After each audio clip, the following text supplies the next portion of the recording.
क्या करना चाहिए? अच्छा, दुख आ जाए तो क्या करना चाहिए बताओ तो सही, ज्ञानी बैठे हैं आप लोग। दुख आए तो क्या करना चाहिए?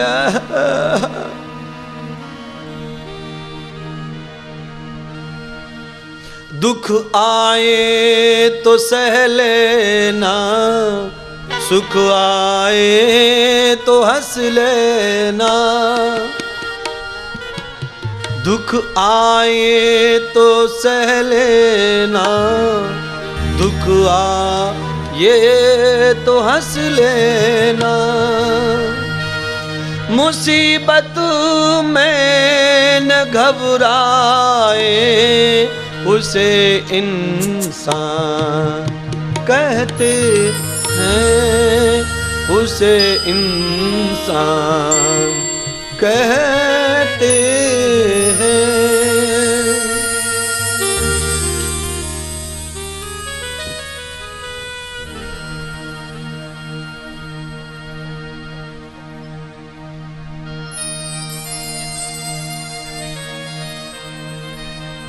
मैं ये नहीं कह रहा कि दुख आता नहीं है, आता है।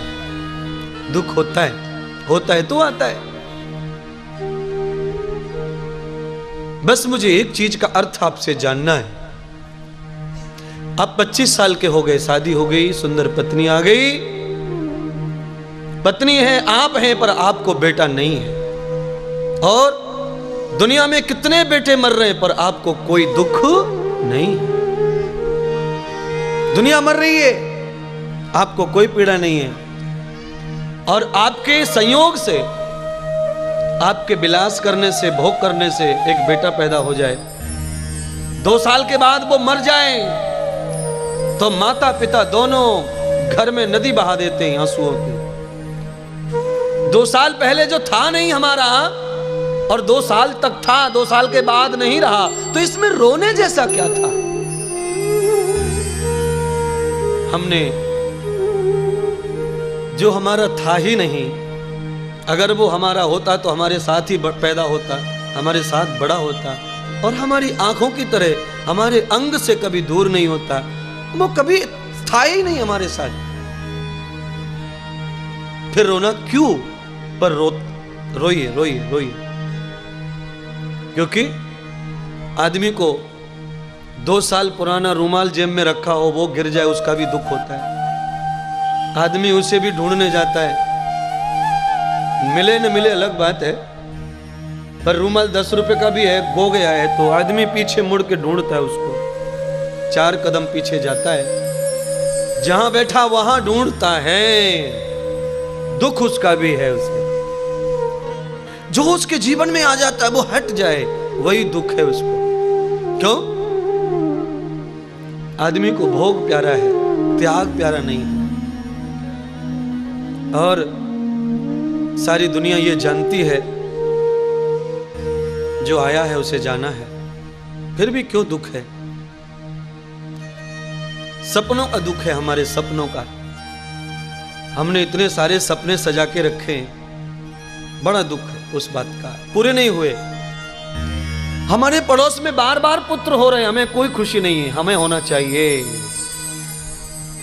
लालची हैं आप, तुम्हें बच्चा ही चाहिए ना, तो हो रहा है ना पड़ोसिन के, उधर ही पेड़ा बांट लो, उधर ही ढोल बजा लो, फटाके उधर ही फोड़ लो। तेरा क्या मेरा क्या, ये तो सब भगवान का है ना। तो फिर तुम्हारे पेट से पैदा करके कौन से शहंशाह हो जाएंगे? कोई हो गया पहले, बेटा पैदा करके कोई राजा बन गया है क्या? हा? मुसीबत में क्यों पड़ रहे हो? पैदा करने के बाद मुसीबत बढ़ जाती है। मुसीबत,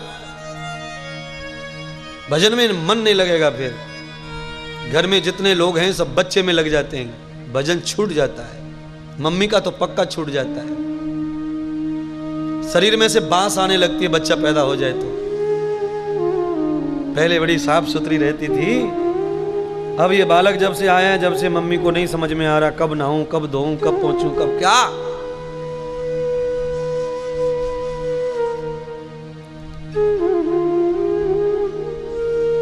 बच्चा ही चाहिए तो यशोदा की तरह ले लो किसी का। यशोदा ने देवकी से ले लिया। देवकी का भी भला हो गया, कन्हैया का भी भला हो गया, और गोकुल की गोपियों का भला कर दिया, और यशोदा ने खुद को भी भला कर लिया। तो किसी का लेके पाल लो, भला हो जाएगा पूरे समाज का। अधिष्ठितम तद योग पुण्यम। पैदा करना जरूरी नहीं है कोई चीज, जरूरी है पालना। पैदा करने वाला ब्रह्मा है जिसकी कोई पूजा नहीं करता, और पालने वाला विष्णु है, सारा जगत जिसके लिए मरा जाता है। पालने वाले की पूजा होती है, पैदा करने वाले को कोई घास नहीं डालता है। और इसीलिए तो घास पड़ नहीं रही है तुमको, इसीलिए तो बच्चे सुनते नहीं तुम्हारी, और इसीलिए तो दादी को प्रणाम नहीं होता घर में। क्यों? जन्म देने वाले लोग हैं ये, पालन करने वाले लोग नहीं है ये। जो पालन करेगा उसका भगवान बनेगा। यशोदा का नंद और नंद को लाला, यशोदा नंदन। बोलिए बोलिए, क्या करना? जन्म देने वाले से पालने वाला बड़ा है, मारने वाले से बचाने वाला बड़ा है। तो आपको छोटा होना है कि बड़ा होना है वो तो मुझे बताओ, फिर मैं वैसी कथा सुनाता। आज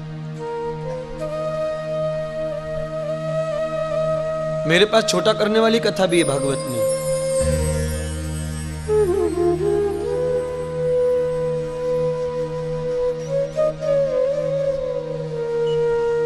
अच्छा, जो पुत्र के लिए तड़प रहे हैं, जो पुत्र के लिए चेंचे चेंचे करते हैं, अंदर से मरे जा रहे हैं। इतनी खूबसूरत बेटी है फिर भी पुत्र के लिए मरे जा रहे हैं, क्यों? अच्छा, मरे जा रहे हैं। पुत्र में अगर कोई बहुत अलग चीज है, पुत्र में कोई अलग आनंद है, तो फिर एक पर ही स्टॉप क्यों है? फिर 4 5 6 तो करो कम से कम। जब एक बेटे में सब सुख है तो 4 बेटे में और सुख होगा, 5 में और होगा, 6 में और होगा, 7 में और, 8 में और, 9 में और। पूरा कॉलोनी बना दो बेटों से, एक कॉलोनी अलग नगर बसा दो अपने नाम का, जिसमें किसी का घर नहीं होना, तुम्हारी औलाद का ही होना सबका। हाँ, अरे महाराज, इस कलयुग में एक को ही पालना बहुत कठिन है। महाराज तो तुम्हें बचाने के योजना लेके आए हैं। एक को पालने में जब पसीना छूटता है तो फिर एक ही क्यों करना? आप ही रहिए, भजन कीजिए, ध्यान कीजिए। जो कमा रहे हो उससे जब जमा हो जाए तब मुझे बुला लिया करो, कथा सुन लिया करो, ज्ञान ले लिया करो, भक्ति कर लिया करो। काहे को खाम खां भोग कर रहे और टेंशन पाल रहे हैं? ये तो मैं आपको कोरे कागज पे साइन और करके लेके दे रहा हूं। हैं? छोड़ के चले जाएंगे तुमको सब, तुम्हें अकेले रहना है। जिस दिन तुम्हारे बच्चे की नौकरी लग जाएगी उस दिन तैयारी कर लेना पकाने खाने की खुद से, क्योंकि नौकरी यहां तो है नहीं, पूरी दुनिया को परतवाड़ा में नौकरी करने तो पूना, चेन्नई, कलकत्ता कहीं न कहीं जाना पड़ेगा। और बेटा जाएगा तो लुगाई भी वहीं जाएगी, पोते भी वहीं होंगे। दादी ने जिंदगी भर जो किया, अब दादी अकेली यहाँ पे चूल्हे में मुंह मारती रहे जिंदगी भर।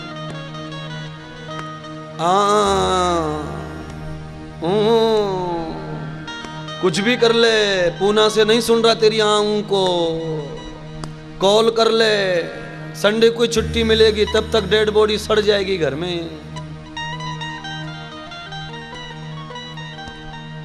मुझे ये तो बता, तुम बच्चे पैदा क्यों कर रहे हैं?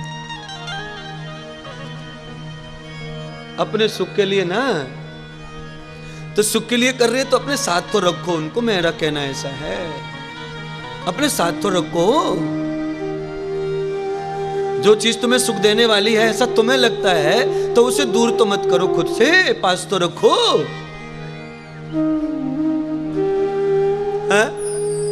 6 साल से छोरा हॉस्टल में रह रहा, वहां पढ़ रहा। काय को पैदा किया ये तो बताओ। जब था नहीं तब रो रहे थे, अब आया तो दूर कर दिया। अब ये कभी नजदीक नहीं आएगा, क्योंकि वो समझ गया मेरे माँ बाप कमजोर हैं, मुझे बड़ा नहीं बना सकते। वो मुझे बड़ा बनाने के लिए उन्होंने छोड़ दिया, मुझे छोड़ दिया। हाँ,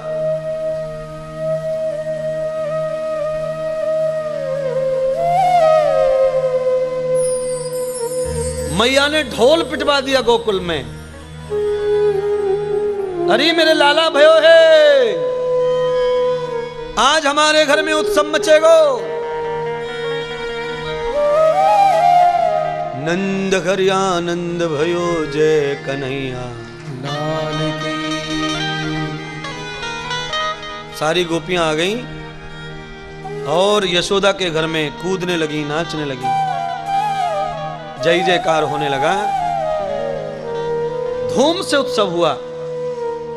नंद जी ने अपने पुत्र जन्म की खुशी में, मेरे पुत्र की लंबी आयु हो, बुद्धि विशाल हो और मेरा पुत्र जल्दी से जल्दी इस दुनिया का सर्वोपरि मनुष्य बने, उसके लिए अपने पुत्र की बरकत बढ़ाने के लिए नंद जी ने गौदान किया। सभी भाई बहनों के लिए कथा, अपने बच्चों का भला चाहते हैं तो गौ सेवा अवश्य करना। तद ब्राह्मणम गौ मेधम, जो ब्राह्मण आए थे मंत्र बोलने के लिए, स्तुति करने कन्हैया जी की। आजकल उल्टी परंपरा है, घर में बच्चा पैदा हो जाए तो पूजा पाठ भी बंद हो जाता है। और ये भागवत कह रही है कि नंद के घर जब बालक जन्म लेके आया तो ब्राह्मण आए और मंत्र जाप करने लगे। पंडित जी तो आता ही नहीं है, घर में बच्चा पैदा हो गया तो बोलता नहीं नहीं नहीं नहीं नहीं नहीं, 1.25 महीने तक नहीं चलेगा। होए होए होए होए होए होए, इतनी खुशी का कार्यक्रम हो रहा है पर यहाँ पे पूजा पाठ होता नहीं है। इतने एड़े बावड़े हो गए दुनिया वाले। कोई घर में मर जाए तो दुख आता है, कोई मर जाए घर में तो दुख आता है, और दुख में पूजा पाठ में मन नहीं लगता है। उस समय हम सूतक पकड़ लें तो चलता है, पर जिस समय पहली बार घर में पोता हुआ है, जहां बैंड ढोल बजाए जा रहे हैं, पेड़ा बट रहे हैं, वहां भी सूतक पकड़ रखा है। तो भैया वकील लोग ज्यादा होशियार होते हैं, आप ही बताओ भैया रवि जी, सूतक कब पकड़ना, जन्म के समय कि मरते समय? वो बोलते हैं गुरुजी दुनिया में चलता मैं भी नहीं जानता सही क्या है, इसलिए आप ही बता दो। तो लो भाई मैं ही क्लियर कर देता हूं। भयंतम तदवेद मुख्यम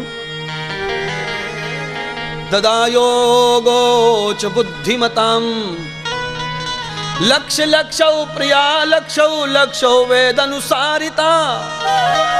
वेद अनुसार लक्ष्य, ध्यान से ज्ञान का पान कीजिए, श्रवण कीजिए। मैं जो बता रहा हूं वो यह है,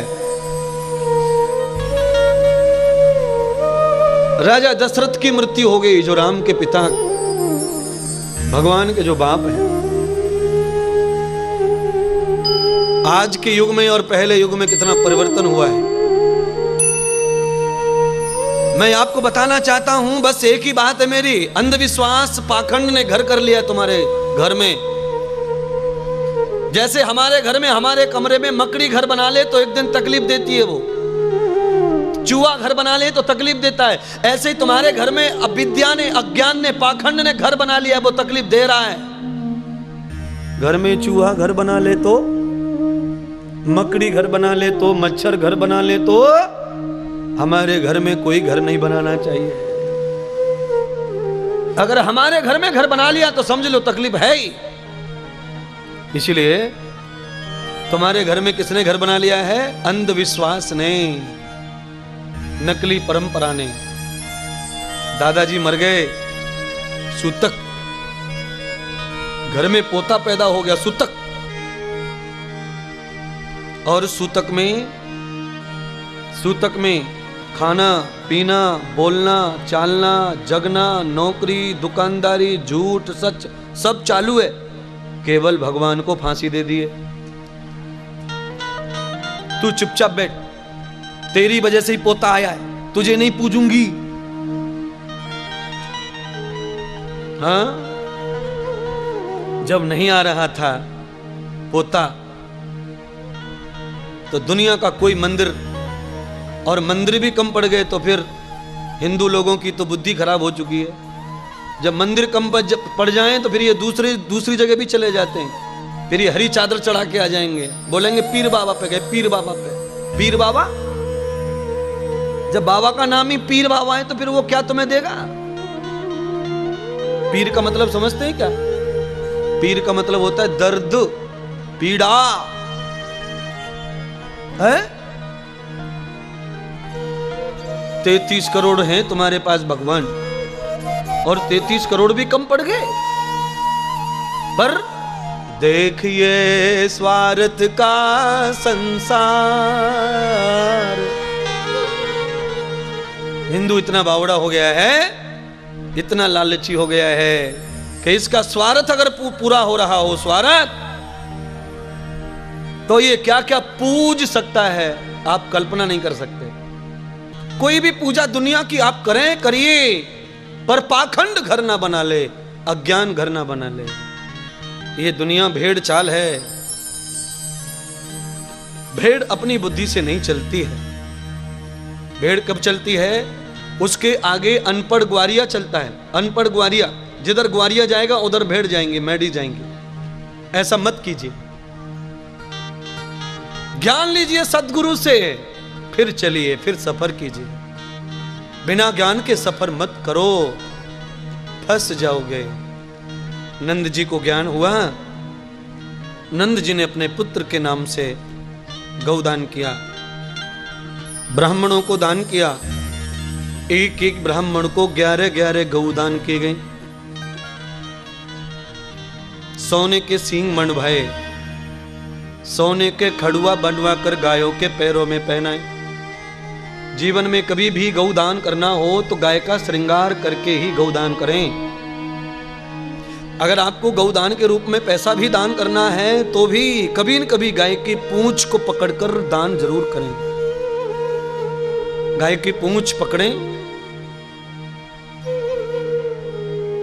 और मैं आपको बताना चाहता हूं, जो प्राणी अगर बुरे काम नहीं करता है और वो केवल गाय की सेवा करता है, न वो राम को मानता है, न कृष्ण को मानता है, न वो किसी और की पूजा करता है, केवल गाय की सेवा करता है और वो अच्छा जीवन जीता है, तो उस आदमी को कुछ करना नहीं है। केवल उसे गाय की पूंछ की सेवा, गाय के मुंह की सेवा, गाय की भोजन की सेवा करते रहना है। आपको मैं लिख के दे सकता हूं कि जब वो गाय मरेगी या आप मरेंगे तो गाय आपको किधर भी अकेला नहीं छोड़ेगी, अपनी पूंछ से बांध के रखेगी। जब भी गाय गोलोक में जाएगी, वैकुंठ में जाएगी, आप उसके साथ मुफ्त में ही चले जाओगे। आप चिंता मत करना। कभी कभी आपने देखा है, कभी कभी लोग भैंस और गाय की, बैल की पूंछ पकड़कर नदी भी पार कर देते हैं। तैरती है भैंस, ये खाली पूंछ पकड़ के लटका रहता है। भैंस इसे ले जाती है पार करके, गाय ले जाती है, बैल ले जाती है। हाँ, अधिष्ठितम शिवनंदने प्रियात्मनः। गाय की पूंछ कौन है? गाय की पूंछ को पूंछ मत मानो। गाय की पूंछ का प्रभाव क्या है, मैं आज की कथा में पूरा खोलने वाला हूं।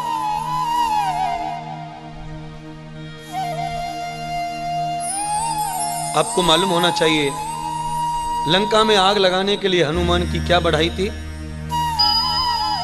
लंका जलाने के लिए हनुमान जी ने क्या लंबा किया था? दुनिया में अपने आप कोई पूंछ लंबा नहीं कर सकता। अगर कोई पूंछ लंबा अपने आप कर लेता तो इतनी दुनिया में पूंछें हैं पशु पक्षियों की, ये कितनी लंबी हो जाती हैं अब तक।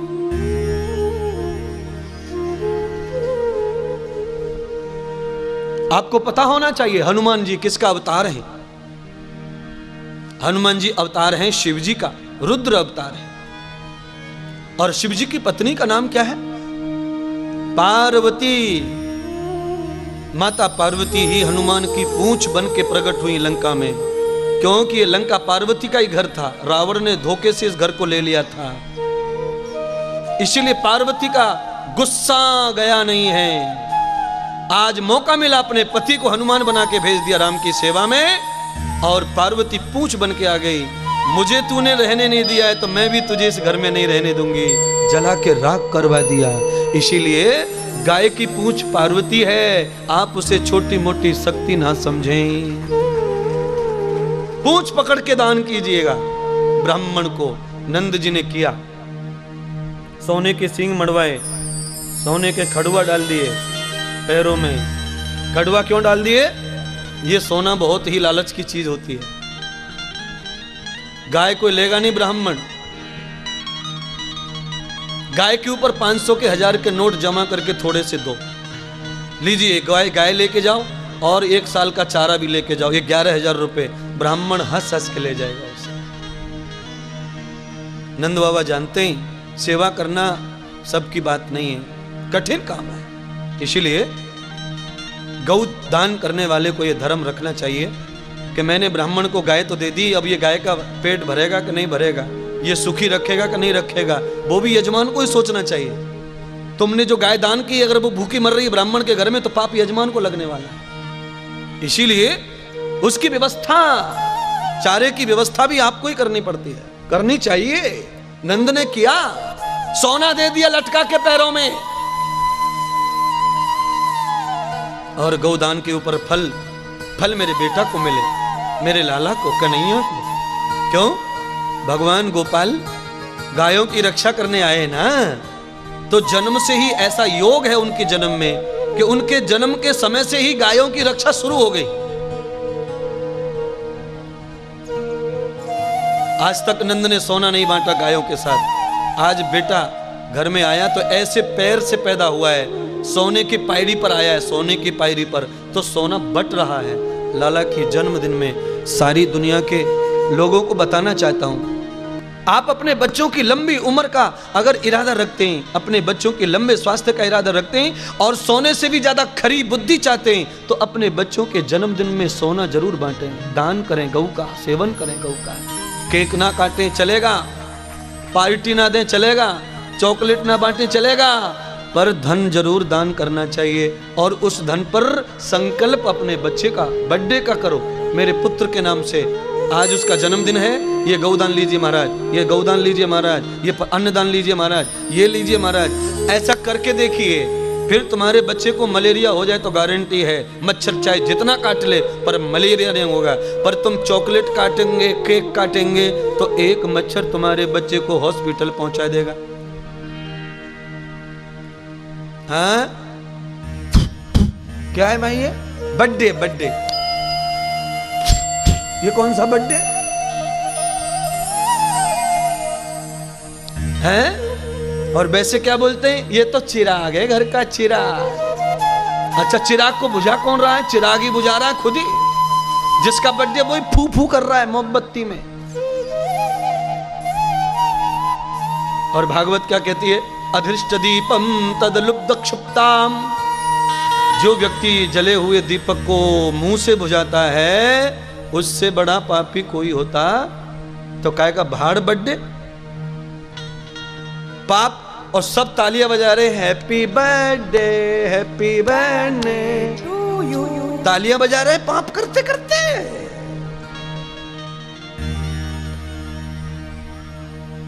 अड़ोसी पड़ोसी, घर बाहर के चाचा चाची सब खड़े।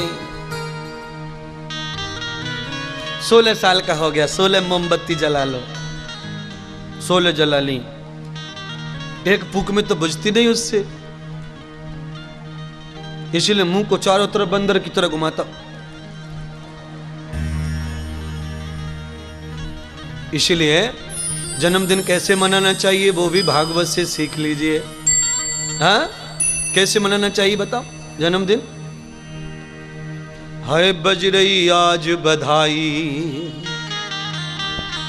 नंद के आंगन में बज रही आज बधाई, नंद जी के बज रही आज बधाई, नंद जी के आंगन में बज रही आज बधाई।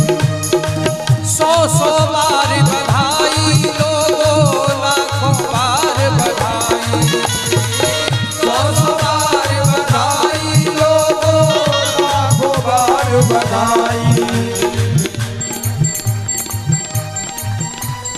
पिंटू का जन्मदिन थोड़ी मना रहे हैं अपन।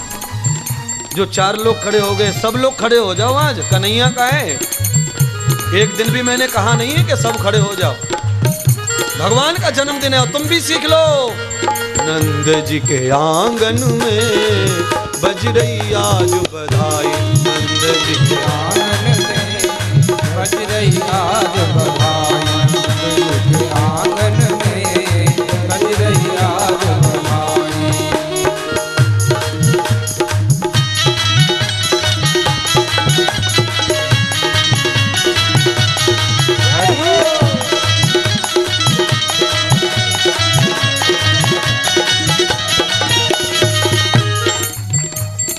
खाली मैं आपका भला चाहता हूं,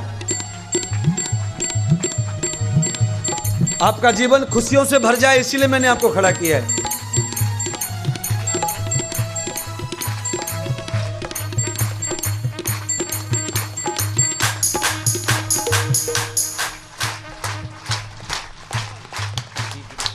खाली खड़े होने से काम नहीं चलेगा, नाचना चाहिए। शादी में, ब्याह में, पार्टियों में, कहीं भी तो नाचते हैं ना अपन।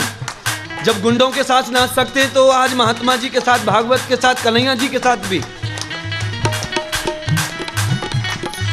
100 बार बधाई बाजे, 100 बार बधाई, 100 बार बधाई, लाखों बार बधाई।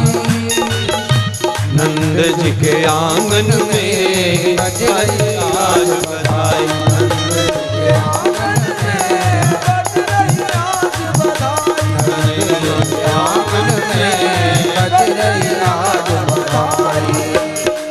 100 बार बधाई लोगों, लाखों बार बधाई लोगों, लाखों बार बधाई। नंद जी के आंगन में बजरई आज बधाई, नंद जी के आंगन में बजरई आज बधाई। लाल जी के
क्या बात है भाई, तुम लोग क्यों नहीं नाच रहे हैं? अभी थोड़े बूढ़े हो गए, जवान तो हो। जिनके मनके में, कमरे में गैप है वो मत नाचना भले से, और जिनका सब अच्छा है वो तो आनंद पूरा लो।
आंगन में बज रही आज